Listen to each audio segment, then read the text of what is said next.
జగన్మోహన్ రెడ్డి ప్రభుత్వంలో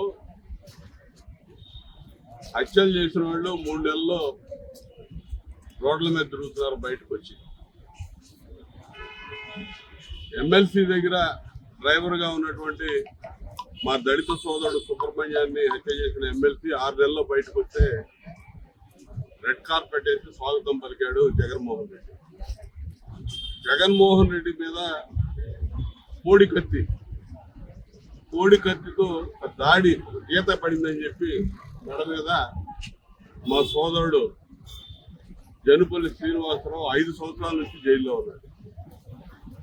బహుశా భారతదేశంలో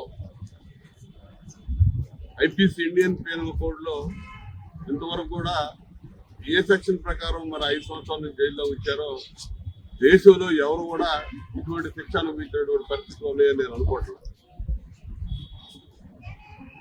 అది 307 కూడా కాదు, చిన్న కేసు, దాడి కేసు.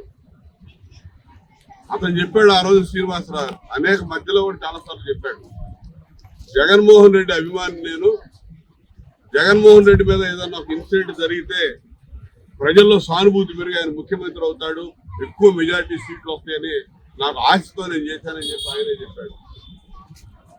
జగన్మోహన్ రెడ్డి కూడా అధికారంలోకి వచ్చాడు, ఆ ఇన్సిడెంట్ తోటి అధికారంలోకి వచ్చి అధికారం అనుభవిస్తా ఉన్నాడు. సోదరుడు శ్రీనివాసరావు జైల్లో మొగ్గుతా ఉన్నాడు, రాజమండ్రి సెంట్రల్ జైల్లో, ఇప్పుడు విశాఖపట్నం సెంట్రల్ జైల్లో. బెయిల్ ఎందుకు రావట్లా, బెయిల్ ఎందుకు అడ్డుపడతా ఉన్నారు? కేంద్రంలో కేంద్ర ప్రభుత్వ ఆధీనంలో ఉన్నటువంటి ఎన్ఐఏ ఈ కేసు దర్యాప్తు చేస్తుంది. జగన్మోహన్ రెడ్డి కోర్టుకు వెళ్లి కేంద్ర దర్యాప్తు సంస్థల విచారణ కావాలి, ఈ ప్రభుత్వం రాష్ట్ర ప్రభుత్వం మీద నాకు నమ్మకం లేదని కోర్టుకు పోయాడు. ఎన్ఐఏ దర్యాప్తు చేసి ఛార్జ్ షీట్ ఫైల్ చేసి ఉన్నటువంటి కేసులో, ఛార్జ్ షీట్ కూడా దాఖలైన కేసులో బెయిల్ రాకపోవడం అంటే చాలా విచిత్రంగా కనపడతా ఉంది. ఏ విధంగా అడ్డుకుంటా ఉన్నాడో జగన్మోహన్ రెడ్డి సమాధానం చెప్పాలి. జగన్మోహన్ రెడ్డి బాబాయిని అడ్డగోలుగా గొడ్డలు పెట్టి నరికినటువంటి కేసుల్లో ముద్దాయిలు ఎంపీగా ఉన్నటువంటి అవినాష్ రెడ్డి వీళ్ళందరూ రోడ్ల మీద తిరుగుతుంటారు. దానిలో కుట్ర పాలుందని ఆరోపణలు ఎదుర్కొన్నటువంటి జగన్మోహన్ రెడ్డి బాగానే ఉంటాడు. తన మీద దాడి జరిగిందన్నటువంటి శ్రీనివాసరావు మాత్రం 5 సంవత్సరాల నుంచి జైల్లో ఉన్నాడు. నువ్వు అసలు కోర్టు పోయి సాక్ష్యం చెప్పమంటే సాక్ష్యం చెప్పడు ముఖ్యమంత్రి. నువ్వు ముఖ్యమంత్రి అయితే ఎవరికి ఎక్కువయా? నువ్వు వెళ్ళి మా సోదరుడు జైల్లో 5 సంవత్సరాల నుంచి మగ్గుతా ఉంటే నీ మీద హత్యాయత్నం దాడి ఈ ముద్దాయి చేశాడా లేదని చెప్పు. నువ్వేం చెప్పాలనుకున్నావు? నువ్వు ఎందుకు చెప్పవు?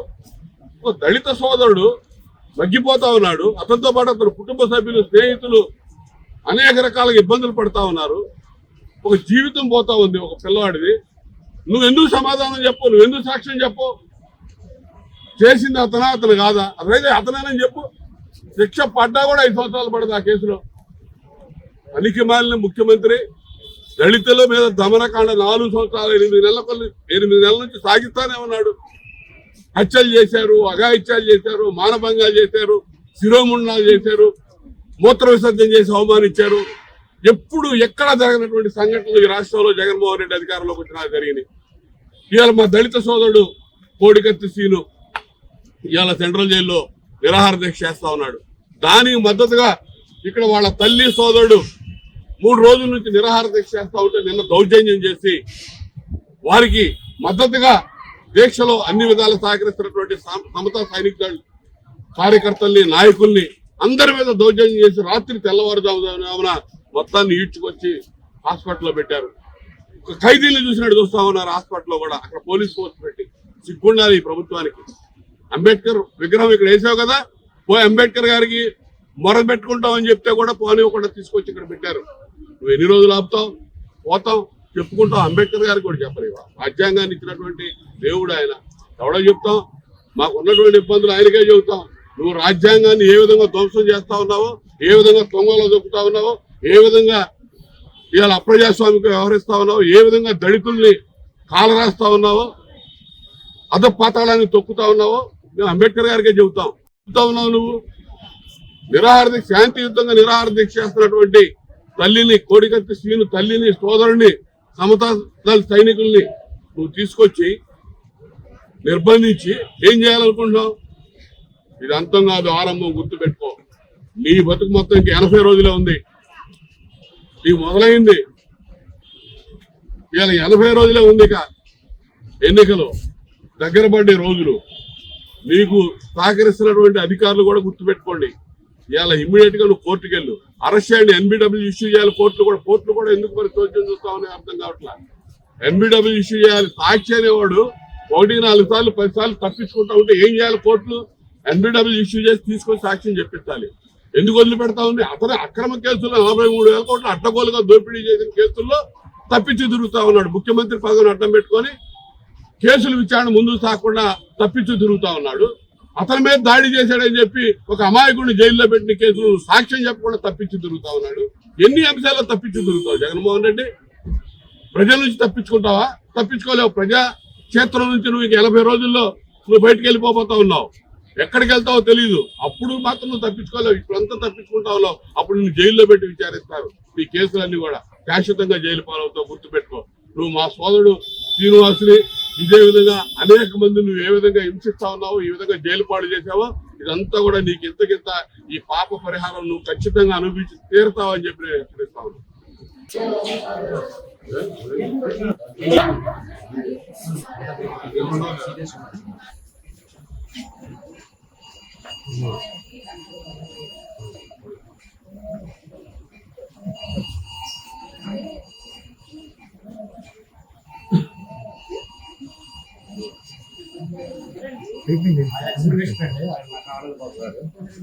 మాజీ మంత్రి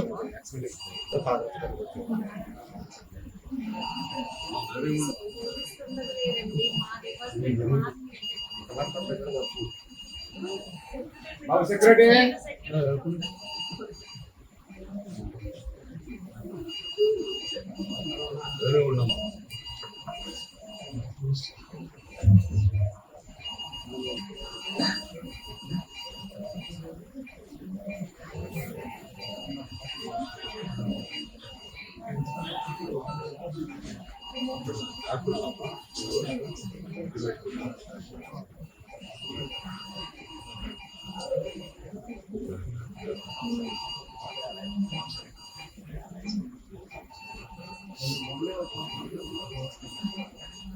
తెలియదు అందరూ సపోర్ట్ చేయడానికి